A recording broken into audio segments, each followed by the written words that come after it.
Hey everyone, and welcome back. We're doing a deep dive today, and this one is a little bit unnerving. Oh. Yeah, it's about kids on social media. Mm-hmm.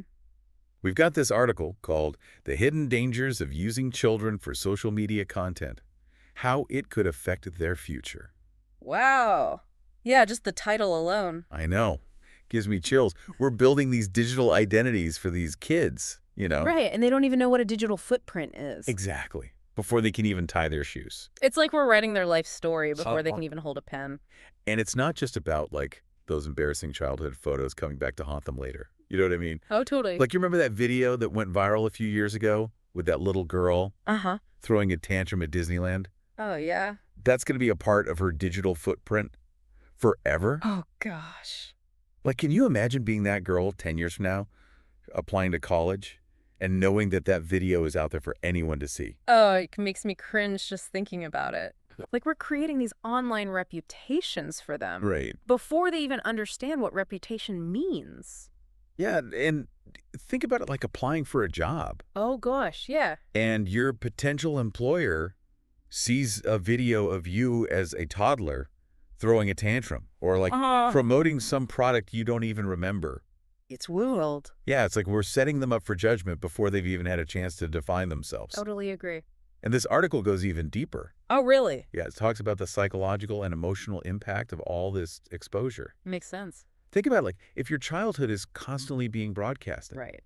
How do you develop a sense of privacy? Yeah, where do you even draw the line? I know. Between your personal life and your online persona. It must be so confusing for kids. Oh, absolutely, especially when they're still developing their sense of self. Right. They're figuring out who they are. Yeah. And then suddenly they have this online audience weighing in on their every move and judging their every action. It's like growing up under a microscope. I can't even imagine. I know this article uses the term digital footprint, but honestly, it feels more like a digital tattoo. Oof. Yeah. It's permanent, Yeah. it's public, Hmm. and it's something they have very little control over. Right.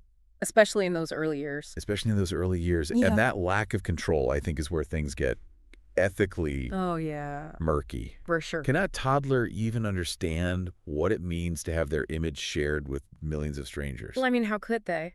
Right. Mm. Do they have the capacity to Yeah. consent to being the face of a brand? Right. Even if it's just for a cute Instagram post. Exactly. It's a tough question. Yeah, it really is. And then there's the whole commercialization of childhood. Ugh. Don't even get me started. Oh, it's a whole other can of worms. It is. It's one thing to share cute family moments, but when kids are being used to promote products and generate income, are we crossing a line? It's a very blurry line. It is. And the legal framework around child influencers Oh, yeah. is so behind. It really is. Like, we have all these regulations protecting child actors. Right. But what about these kids who are like mini celebrities online? Yeah, are their rights being protected? Right. Are they even being heard? It's like the Wild West out there. Yeah. It really is, with families and brands just trying to figure it out as they go.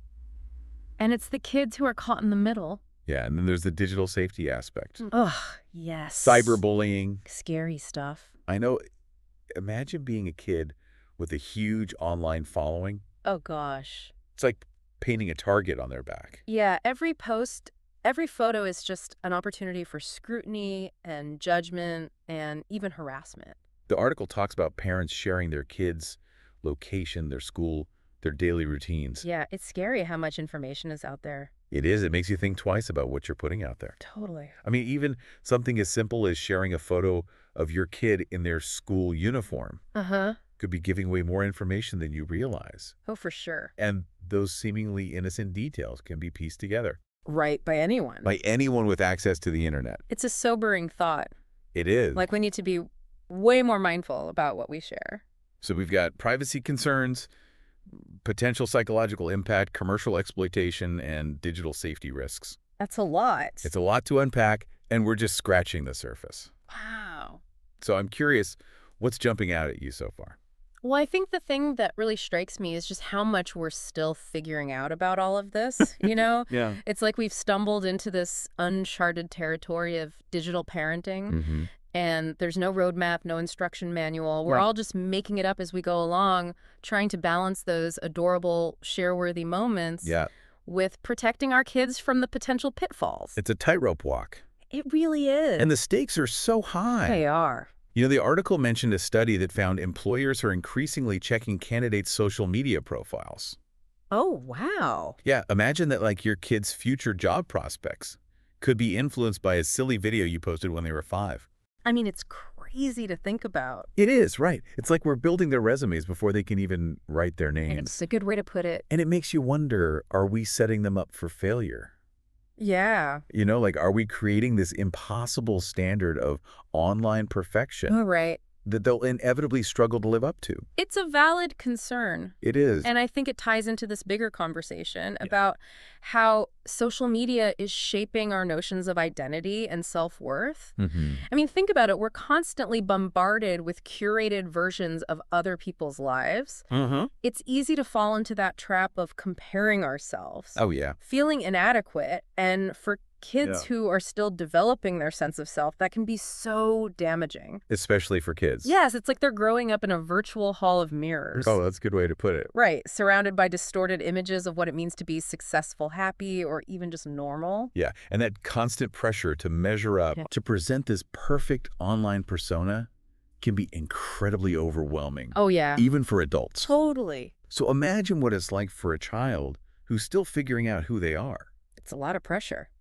It is. And it makes me think about the mental health implications of all of this. Yeah, for sure. We know that social media use is linked to anxiety, depression, and body image issues in teenagers. But what about the long-term effects on kids who are exposed to this stuff from a much younger age? That's a big question. That is a big question. You know, researchers are just starting to explore that. Yeah. And the findings are pretty concerning.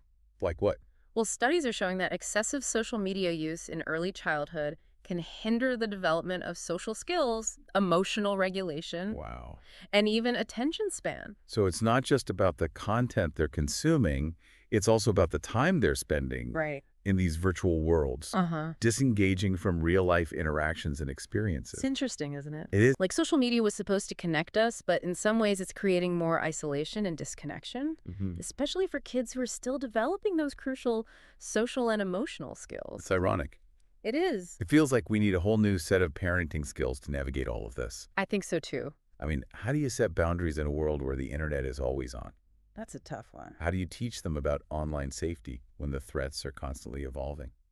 I don't know if there are easy answers to that. Yeah, it's definitely a challenge, but I think the key is to start early and to stay engaged. I agree. You know, it's about having those open and honest conversations with our kids, setting clear expectations, and modeling responsible online behavior ourselves. Right, and being proactive. Yeah. Like educating ourselves about the latest trends, seeking out resources that can help us navigate this ever-changing landscape. Totally. The article mentions a few tips for parents, and one that stood out to me was the idea of limiting oversharing. Sounds simple enough, but in practice, I think it can be really tough. Oh, for sure. I mean, those cute kid moments are so tempting to share. I know. But we need to remember that every photo, every video becomes a part of their permanent digital record. Right. It's about thinking long term. Exactly. We might see a funny tantrum or a messy mealtime as a fleeting moment, but online, it's frozen in time, accessible to anyone with an internet connection. And while it might seem harmless now, it's hard to predict how that content might be perceived in the future. Yeah, especially as social norms and expectations evolve. It's like we're creating these digital time capsules that could come back to haunt them later. Oh, definitely. And it's not just about embarrassing moments, you know. Yeah. It's also about protecting their privacy. Every detail we share online, from their location to their favorite activities, builds a digital profile that can be used to target them with ads, track their movements. Oh, gosh. Or even worse, exploited by malicious actors. Yeah, it's a chilling thought. It is, and it really underscores the importance of being incredibly mindful about what we share. I agree. You know, the article recommends adjusting privacy settings to limit who can see our content. But honestly, even that doesn't guarantee complete protection. Right. Once something's online, it's out there. Exactly. And it can be so difficult to control how it's used or shared. It's almost like we're relinquishing control of their narrative the moment we hit that post button. Yeah, I never thought about it like that. And it raises a bigger question. What's that? If we're shaping their digital identities before they can even consent, are we robbing them of the chance to define themselves?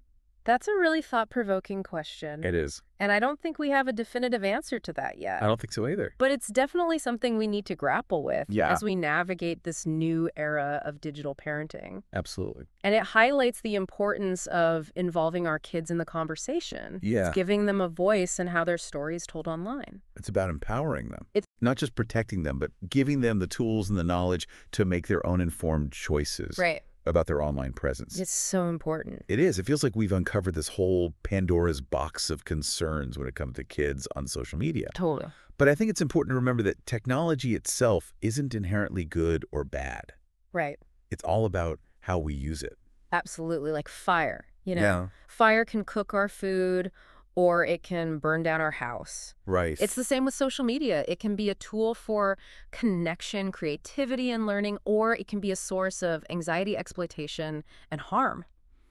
It all comes down to how we wield it. Yeah, and the choices we make. Exactly, as parents, as educators, as a society. So much of what we've discussed boils down to finding that balance. Right.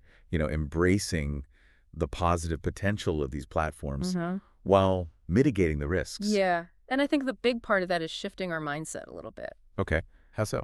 Well, it's not about banning social media altogether. Right. But it's about teaching our kids how to use it responsibly and thoughtfully. Like how to be discerning consumers of online content. Exactly. How to recognize misinformation, how to protect their privacy, and how to engage in respectful and meaningful interactions. It's about raising digital citizens. Yes. Who are critical thinkers, not just passive consumers. The article touches on the importance of education. Yes. And I think that's key.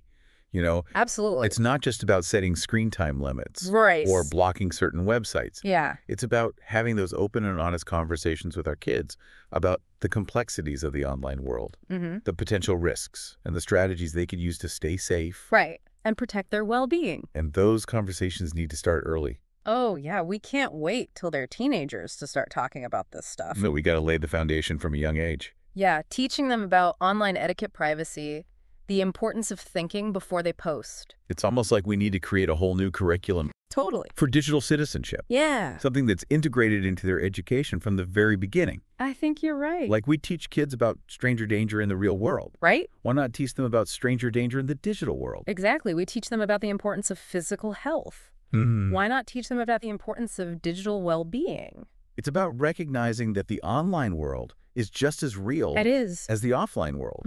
And it comes with its own set of rules and risks and rewards. And as parents, it's our responsibility to guide our kids through this new terrain. Absolutely, to help them navigate it safely and responsibly. And we don't have to do it alone, Yeah. There are so many resources available to parents these days. There are. From online guides to parenting workshops to expert advice from organizations like Common Sense Media. Exactly. It's about reaching out, seeking support, learning from each other. Building a community of informed and empowered parents. Who are committed to raising kids who can thrive in the digital age. That's the goal. It is, and it's about recognizing that this is an ongoing conversation. Oh, for sure. Not a one-time lecture. Yeah. Technology is constantly evolving. So our parenting strategies need to evolve as well. Absolutely. We need to stay informed, stay engaged, and stay adaptable. Couldn't have said it better myself. It's a lot to juggle. It is. But I think the most important takeaway from all of this is that we have the power to shape the digital future for our kids. You do. It's not about being perfect. No. It's about being present, being proactive, and being intentional about the choices we make. And it's about remembering that childhood is precious. Yes. Let's not let the allure of likes and shares overshadow the importance of real-life experiences, meaningful connections, and the joy of simply being a kid. So as we kind of wrap up this deep dive, I want to leave our listeners with a challenge. Ooh, I like that. What's one small step that you can take today to create a more positive digital environment for your child? Yeah, what's one thing you can do right now? Right now. To make a difference. To make a difference. Yeah. Maybe it's having a conversation about online safety. Maybe it's setting some new boundaries around screen time. Yeah. Or maybe it's just putting your phone down and engaging in some good old-fashioned face-to-face interaction. I love that. Every small action makes a difference. Makes a difference. And remember, What's that? We're all in this together. We are. Let's support each other. Let's share our experiences and work together to create a digital world that is safe, healthy, and empowering. For all kids. For all kids, that's the goal. It is. So thanks for joining us on this deep dive into the world of kids on social media. Yeah, this is a great conversation. It was. Until next time, stay curious, stay informed, and stay engaged. See you later.